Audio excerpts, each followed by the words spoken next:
Pirmąjį gegužės šeštadienį Lietuvoje gatves muzikuoti išeis tūkstančiai žmonių. Gatvės muzikos diena – šventė vienijanti visus kalbančius universaliausią kalbą pasaulyje – muzikos kalba. Gatvės muzikos diena yra neįtikėtinas projektas vykstantis Lietuvoje, kiekvienais metais pirmąjį gegužės šeštadienį, sutraukiantis į gatves ir profesionalius, ir mėgėjus, įvairiausių stilių, muzikantus, šokėjus, kūrėjus, atlikėjus. Mes kviečiam visus. Sakome, jog niekas nėra per jaunas groti gatvės muzikos dienoje, nėra blogų žanrų, nėra blogų stilių.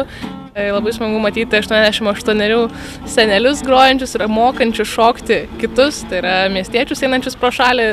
Pati šventė apima tiesiog, kaip aš sakau, nuo 4 iki 88 žmonės, kauniečius ir miesto svečius.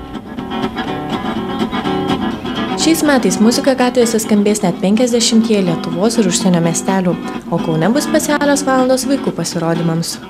Turime pirmąją pamainą mažųjų valandą, ko nėra visoje Lietuvoje. Tiesiog kviečiame mažiausius ateiti pirmą pamainą nuo 12 valandos ir muzikuoti. Kviečiame ir tėvelius pasižiūrėti, padrąsinti.